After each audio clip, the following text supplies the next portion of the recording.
Chapter 1, The Road. Home the road wound through the green hills like a ribbon soaked in mist. Lena had been driving for hours, the late autumn rain smearing her headlights into ghostly streaks on the windshield. The farmhouse waited somewhere ahead, her Aunt Margaret's place, its image flickering in her memory from a single childhood visit. She remembered a wide porch, apple trees gone feral, and a bedroom that always smelled of lavender and dust. The radio had given up miles ago. The signal died the moment she turned onto the unpaved county road. Silence settled in except for the steady thrum of rain on the roof and the occasional groan of the wipers. She almost missed the driveway. 2 leaning stone posts and a sign half swallowed by vines that read Wickford. The house appeared suddenly, like something conjured by her headlights. 3 stories of weather-beaten wood, dark windows staring down like tired eyes. The rain paused just long enough for her to step out and feel the air, damp, heavy, carrying the faint sweetness of rotting leaves. Inside, the air was colder than it should have been. Dust coated every surface. Her boots echoed through empty rooms that smelled faintly of mold and old paper. She found the breaker box and flipped the main switch. Lights flickered to life in a hesitant ripple. The hallway wallpaper had curled away from the corners like peeling skin. She explored by habit, whispering to herself as though to keep the silence company. Kitchen, parlor. The grandfather clock still stood in the foyer, its pendulum frozen at midnight. Upstairs, the doors waited closed except one, the last on the left. That would be her room. It was just as she half remembered. The narrow bed, a mirror spotted with age, and against the wall, a tall wardrobe of dark oak carved with twisting vines. When she opened it, the hinges sighed. Empty, except for a sachet tied with a faded purple ribbon. Lavender. She smiled despite herself. "Guess you're still keeping watch," she murmured, tossing her bag on the bed. The wind rattled the windows in answer. For a moment she thought she heard another sound layered beneath the wind, a faint, drawn-out sigh. But when she turned, the room was still. Only the wardrobe's door, swinging slightly, moved. Chapter 2. The empty house morning came pale and cold. The rain had stopped, but a veil of fog still clung to the orchard outside. Lena wandered through the rooms with a mug of instant coffee, her footsteps echoing on the old pine floors. Every door opened with the same reluctant creak, as though the house disliked being disturbed. In the kitchen, she found a stack of yellowed letters tied with twine. The handwriting was elegant, looping, and unfamiliar. All were addressed to Miss Margaret Wickford, but none were signed. She traced the return address, no town, just a single word, hollow. When she slit one open, the paper flaked beneath her fingers. The message was short. "I hear her at night again. She says your name. Keep the wardrobe shut." Lena laughed uneasily. "Some family joke," she muttered, folding it back. The rest of the day she spent cleaning, dusting shelves, airing linens, trying to replace the smell of mildew with the scent of lemon soap. Yet no matter how many windows she opened, the faint perfume of lavender clung stubbornly to the upstairs hall. That evening she stood at the landing, listening. The house made its normal sounds, timbers sighing, pipes murmuring, but there was another rhythm beneath it.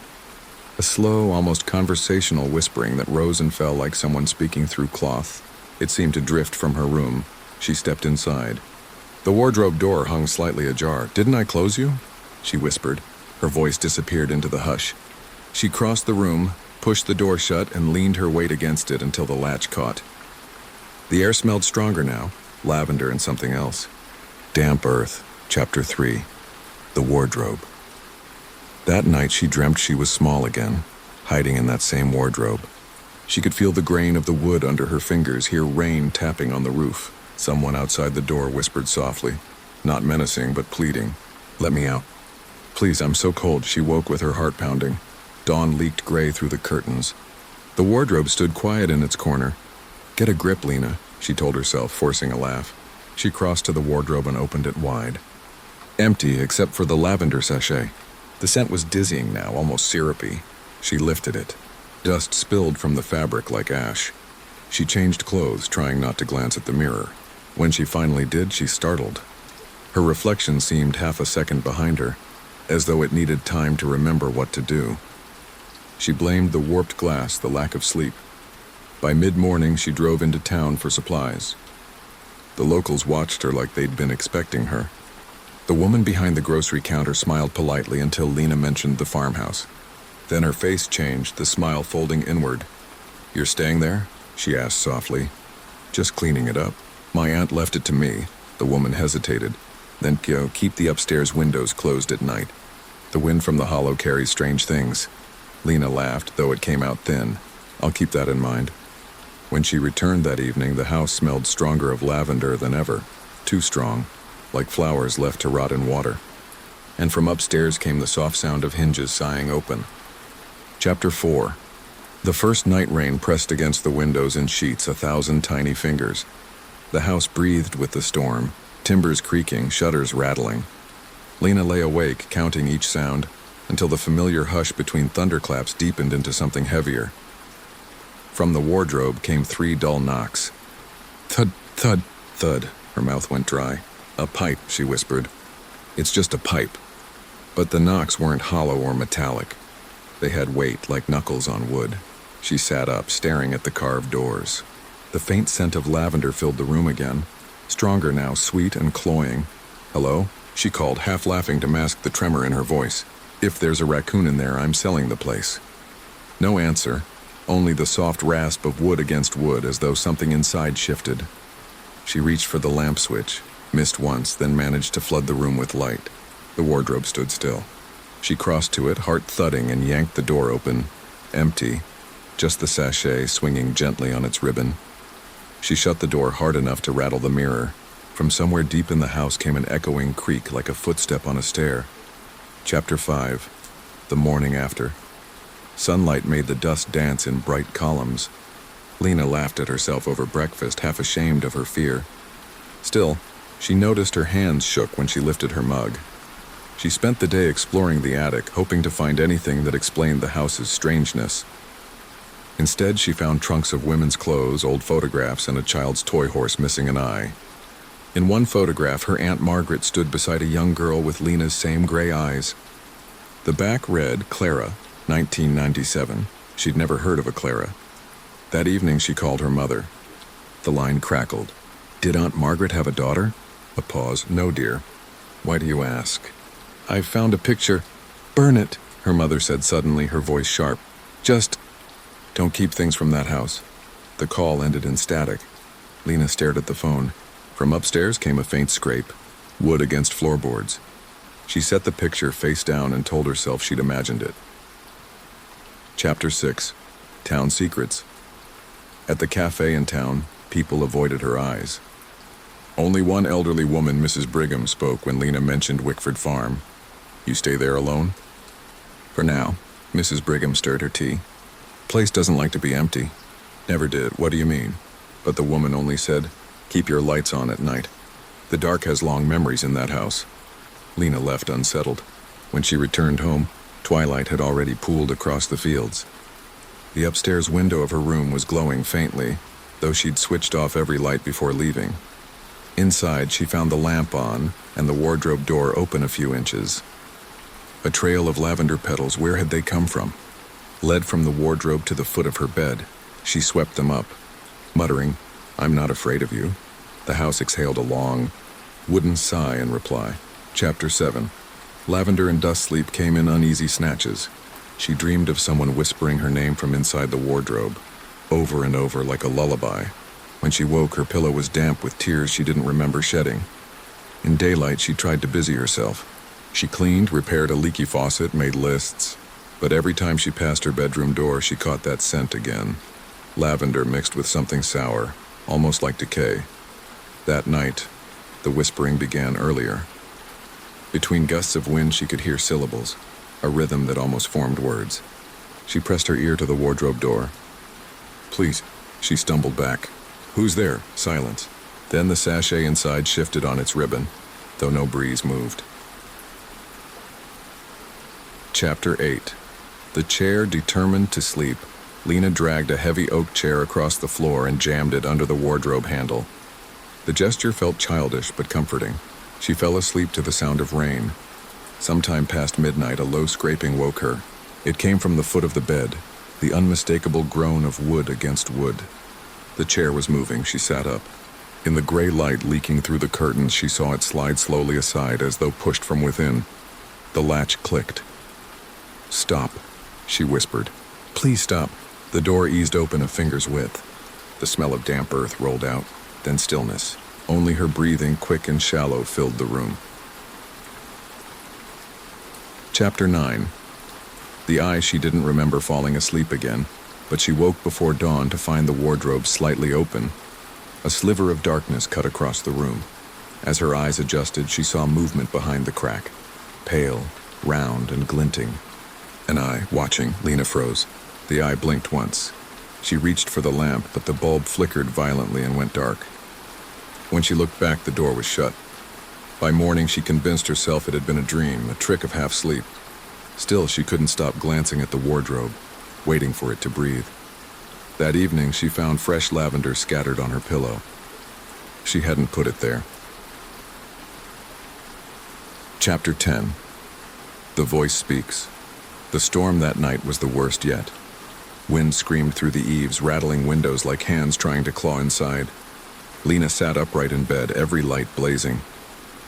The wardrobe door trembled with each gust. She thought of the photograph of Clara, of the letters warning to keep the wardrobe shut. "Enough," she said, voice shaking. "You're just old wood and dust." As if in answer, the wardrobe creaked open on its own. Lavender filled the air, sweet and thick. From inside came a soft voice, feminine, near to weeping. "It's my room, too." The lights flickered, the door swung wider, and the smell of earth flooded the room.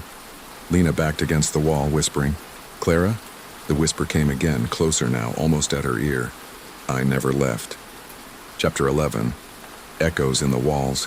The next morning, Lena awoke to a strange creaking that didn't come from the floorboards. It was deeper, resonating through the walls themselves. She rose cautiously, following the sound to the corner of the hallway near the old staircase. Pressing her ear to the plaster, she could hear whispering again, but it was clearer this time, almost coherent. "Lena, help!" a voice murmured, thin and trembling. Her heart skipped. "Who's there?" she whispered back, though she already feared the answer. No reply, only the faint scent of lavender drifting from the stairs upward. Throughout the day, she explored the house more deliberately, checking corners, closets, and the attic. Each time she approached a room, the whispering seemed to shift closer, always just out of sight. By evening, exhaustion settled in, but the unease remained. The walls seemed to breathe around her, exhaling old memories, secrets buried for decades. Chapter 12. The hidden letters. In the attic. Lena found a loose floorboard, slightly raised as if it had been disturbed recently. Beneath it was a small tin box, its surface rusted with age. Inside were dozens of letters written in the same elegant script as the ones she had found downstairs. Most were addressed to Clara, detailing her fear of the wardrobe and the strange presence that lingered in the house. One letter was different. It ended abruptly. "She is awake. She remembers. I cannot stop her." A chill ran down Lena's spine. She had been thinking of Clara as a memory, a ghost from old photographs, but the letters hinted at something far more real, something persistent. Chapter 13. Footsteps in the night. That night, Lena awoke to the sound of footsteps on the wooden stairs, slow and deliberate. She lay frozen, listening. The sound stopped abruptly outside her bedroom door, replaced by the faint scraping of something heavy across the floor. She flicked on the lamp and held her breath, but the room was empty. The wardrobe door, however, was ajar. A faint glow emanated from within, pulsing like a heartbeat. Summoning courage, she approached it.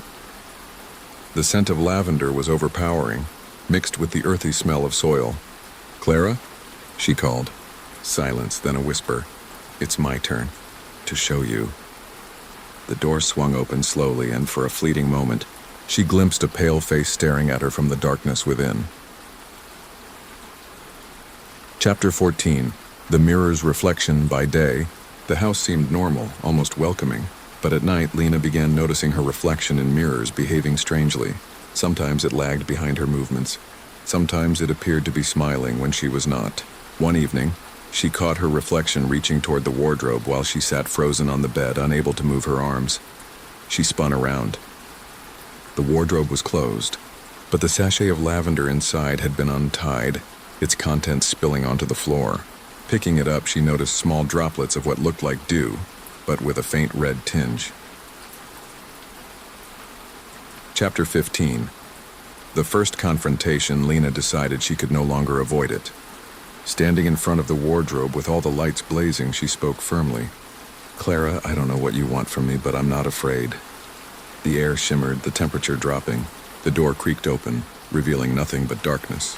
And then a voice, soft and cold. "You shouldn't have opened your eyes." The wardrobe seemed to breathe, exhaling a mixture of lavender and damp earth. Shadows shifted within, forming vague shapes. Hands, faces, eyes. Lena felt herself drawn closer, compelled to step inside, but her feet refused. The moment stretched, tense and eternal, until a loud crash echoed through the house as though the walls themselves had slammed together. She stumbled back, heart pounding, and the wardrobe slammed shut. The house was silent, for now. Chapter 16. Whispers in the attic sleep offered no respite. Lena was drawn to the attic by a low hum, a vibration that seemed to rise from the floorboards themselves. The door groaned as she pushed it open, revealing stacks of trunks and dust-covered furniture. The air smelled of mildew and decay, but beneath it the faintest hint of lavender. As she stepped inside, a shadow darted across the room and she froze. "Clara," she whispered. A whisper replied from the far corner. "You shouldn't have come up here." The sound was closer yet intangible, moving with the shadows. Lena's flashlight flickered, illuminating an old rocking chair swaying gently on its own. She backed away and the hum intensified, vibrating through her chest like a warning. Chapter 17. The hidden room behind a stack of old wardrobes. Lena discovered a narrow door she had never seen before. It was small, barely more than a crawl space, with scratches around the edges as if something or someone had tried to escape. Her hands trembled as she opened it. The room beyond was tiny, filled with remnants of a child's life, broken dolls, faded drawings, and a small bed with a quilt that smelled of lavender. A diary lay on the bed, leather-bound and cracked with age. Flipping it open, Lena found Clara's handwriting, describing the nights she had spent hiding from something in the wardrobe, something that watched her. The final entry was hurried, almost frantic. "It is awake. I hear it whisper my name. I cannot leave. It will not let me." Lena felt a cold hand brush the back of her neck, though no one was there. Chapter 18.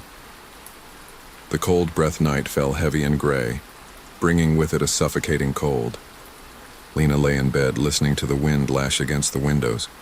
The wardrobe trembled slightly and a cold breath swept across the room, chilling her to the bone. From inside came a faint, deliberate tapping as though someone or something was counting down. She clutched the blanket, eyes wide. The taps became louder, faster, forming a rhythm. Then a voice, soft yet terrifying, whispered, "Why did you wake me?" The air grew dense, pressing against her chest, and the scent of lavender became overpowering, mingled with damp soil and something faintly metallic. Lena pressed her hands over her ears, praying it would stop. But the voice repeated her name, closer each time, until it seemed to come from inside her own mind. Chapter 19. The vanishing by morning. A sense of unease had settled over the house. Lena moved cautiously through the hallways, noticing small disturbances. A chair out of place, a book on the floor, the air thick with lavender. She realized she had not heard Clara's whispering for hours, and a strange emptiness filled the house. Suddenly, from the corner of her eye, she saw movement. She turned, but the hallway was empty. A shadow flickered across the wall, and when she looked again, it was gone. The feeling of being watched intensified, and she realized something horrifying. She was not alone in the house. Someone or something had been moving silently behind her, following her steps, waiting. Chapter 20. Night of the lantern that evening. Lena lit every lamp in the house, determined to hold back the darkness. She carried a small lantern with her, moving from room to room, checking every corner. Yet the whispering returned, persistent, circling around her like a predator. She found herself back at the wardrobe, the lantern trembling in her hand. The door opened slowly, and a faint light glimmered within, as if lit by an unseen source. From the depths of darkness came Clara's voice, desperate and pleading. Come with me. You must see. Lena felt an irresistible pull, a compulsion to step inside, but she held firm, gripping the lantern. The glow faded, the door slammed shut, and silence returned. Her hand shook and the scent of lavender lingered, a lingering reminder of the house's secrets yet to be revealed. Chapter 21. The Unearthly Choir. The house was quieter than usual, but the silence was deceptive. Lena awoke to faint harmonics echoing through the walls, a choir of whispers that seemed to come from every corner at once. They called her name, sometimes softly, sometimes urgently. She rose, following the sound to the parlor. Dust motes danced in the lantern light, and the piano in the corner played a note by itself, high and clear, then silent again. Lena stepped closer, heart hammering. The harmonics formed words she could almost understand. Clara, wake, follow. Her fingers trembled on the piano keys as she tried to silence the music, but each note seemed to unlock another layer of the house's whispering, drawing her toward the wardrobe. Chapter 22. The Drawer of Secrets in the Study. She discovered a small desk with a hidden drawer, slightly ajar. Inside lay a collection of photographs and letters she had never seen. The photographs were of Clara, older than the picture in the attic, though the dates suggested she couldn't have aged. The letters were addressed to Margaret, detailing Clara's increasing fear and her encounters with the wardrobe.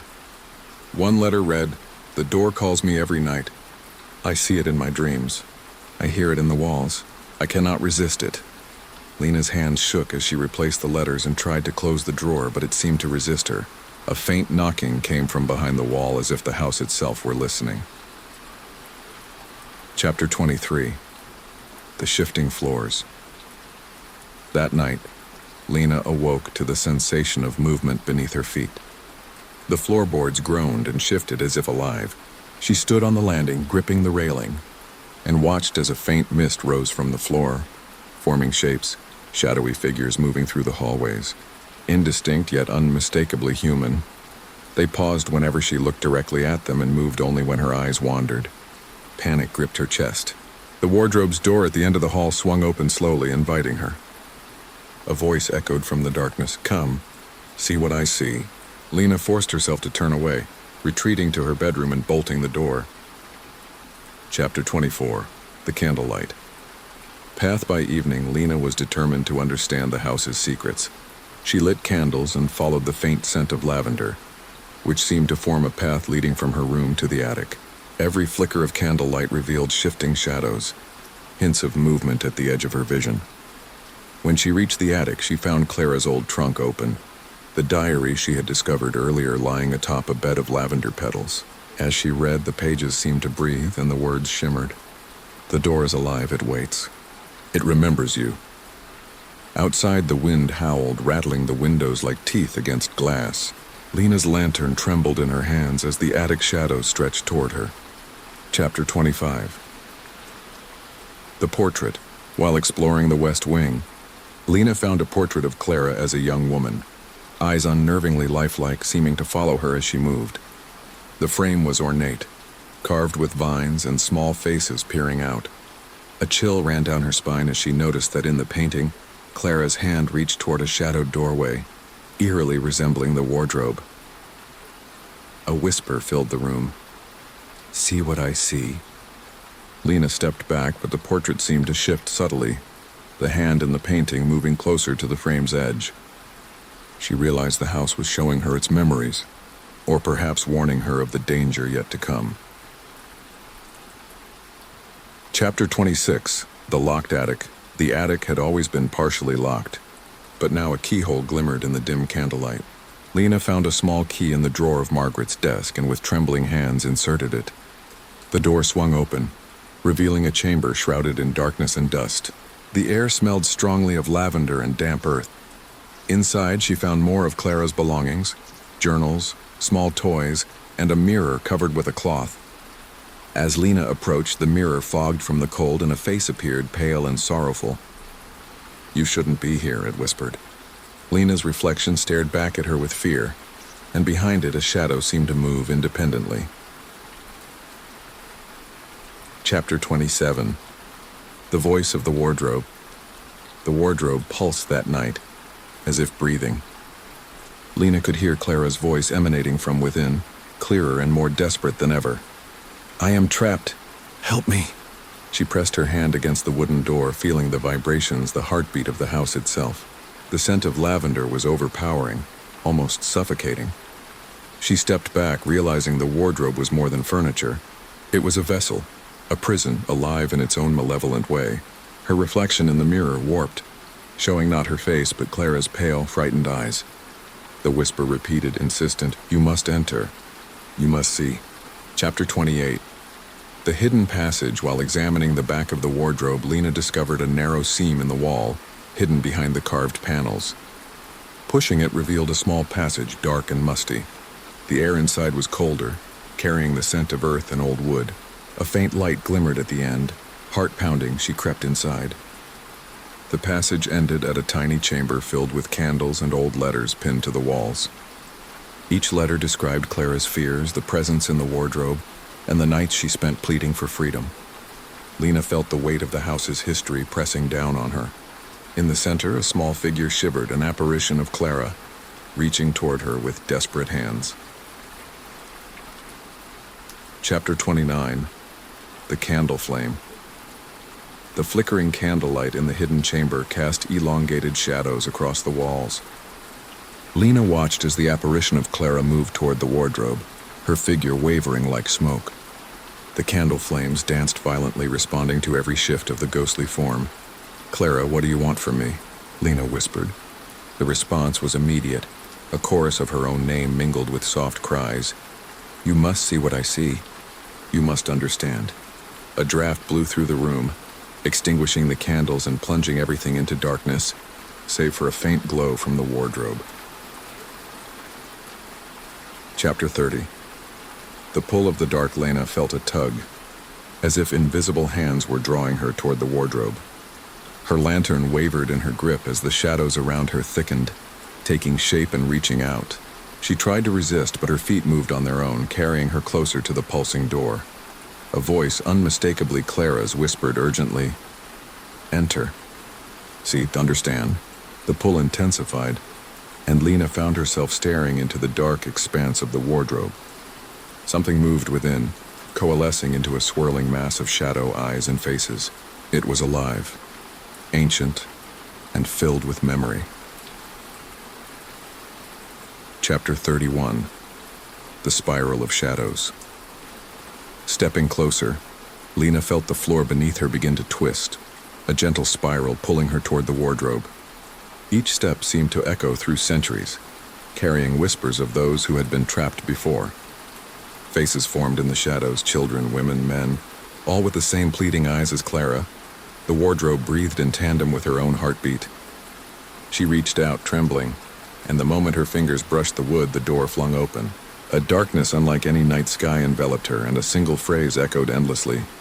"You belong to the house now." Chapter 32. The corridor of time inside. Lena found herself in a corridor that seemed impossibly long, walls lined with mirrors reflecting not her own face, but Clara's memories. She saw herself as a child, wandering these same halls. She saw Margaret younger, hiding from something. She saw other unknown faces trapped in eternal loops. Every reflection whispered secrets, warnings, and names she did not recognize. The corridor shifted as she walked, stretching into infinity. At the end, a soft light beckoned, a doorway leading to a room bathed in pale lavender glow. And from that room, a voice called, "Come, understand, before it is too late." Chapter 33. The Lavender Room. The doorway at the end of the corridor led Lena into a room filled entirely with lavender plants, their scent overpowering and intoxicating. In the center was a pedestal with an old music box spinning slowly on its own. The tune was faint yet familiar. It was Clara's lullaby. Shadows moved along the walls, converging toward the music box, whispering in voices layered like a choir. Lena stepped forward, drawn to the box. Each step echoed memories from her past and visions of Clara's life. The whispering grew urgent. "Open it! Open it and see!" She reached out, fingers trembling, and lifted the lid. Chapter 34. Faces in the music. As the music box opened, the melody intensified and shadows swirled from the lavender, forming faces that spoke in unison. They were the people trapped in the house, including Clara, their expressions pleading.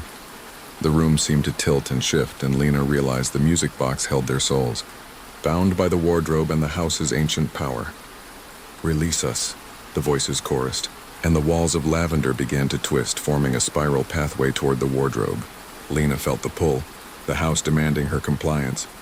Her reflection in the mirrors appeared behind the shadows, urging her to understand the weight of the house. Chapter 35. The choice. Lena's heart raced as the music and whispers reached a crescendo. She had a choice. Step into the wardrobe and confront the house fully, or resist and risk being trapped in its corridors forever. Every instinct screamed to run, yet her empathy for Clara and the others rooted her in place. The shadows pressed closer, voices chanting, "Decide. Decide." Lena drew a deep breath, centering herself, and stepped forward, hand on the wardrobe. The door opened with a force that nearly threw her back. Inside was darkness, yet in that darkness she felt clarity, a path to understanding, to saving Clara. Chapter 36. Through the wardrobe crossing the threshold, Lena felt the world shift beneath her. Time became fluid. She saw flashes of Clara's childhood, her Aunt Margaret, and other souls who had been lost. The scent of lavender was thick, enveloping her yet guiding her. Each step forward was a confrontation with memory, fear, and longing. At the end of this twisted passage, she reached a room that looked like her childhood bedroom, but layered with shadows of the past. Clara appeared, not as a ghost, but as a fully realized presence, eyes wide with fear and hope. "Thank you," she whispered. "I've waited so long." Chapter 37. The confession. Clara stepped closer, her pale hands trembling. "Lena, the wardrobe, the house, it feeds on fear, on memories. I was trapped because I could not face it alone," she confessed, her voice quivering like brittle glass. "And now it wants you too. But you can end it. You can release us all." Lena swallowed hard. "How? What must I do?" she asked, heart hammering. Clara guided her to the corners of the room where faint outlines of other trapped souls hovered like mist. "You must confront your own fear, relive it, and offer your courage in exchange. Only then can the house release us. But beware, it will test you in ways your mind cannot imagine." The walls seemed to pulse with anticipation.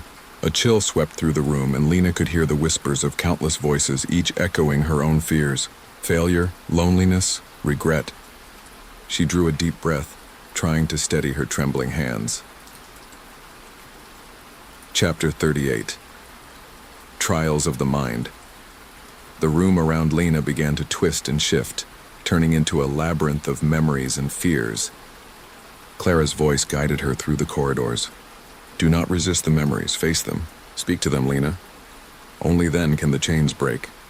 A shadow formed in the shape of her childhood dog, long dead. It growled at her, eyes glowing, baring teeth she remembered from nightmares. "I'm not afraid," she whispered, touching its spectral snout. The shadow wavered and dissolved. Next, she encountered a younger version of herself, weeping in a corner, blaming herself for leaving the house long ago. "I forgive you," Lena said softly, embracing the apparition. Tears ran down her face as warmth spread through her chest. The whispers of the house grew quieter, almost hesitant, as if acknowledging her courage. Chapter 39. Confronting the core finally, Lena reached the center of the labyrinth, a chamber of pure darkness. The air was thick and heavy, the scent of lavender suffocating.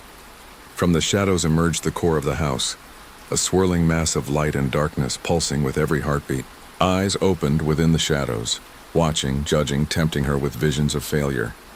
"Step forward, Lena," Clara's voice urged. "Offer yourself and set us free. Face it completely." Lena closed her eyes, letting fear wash over her.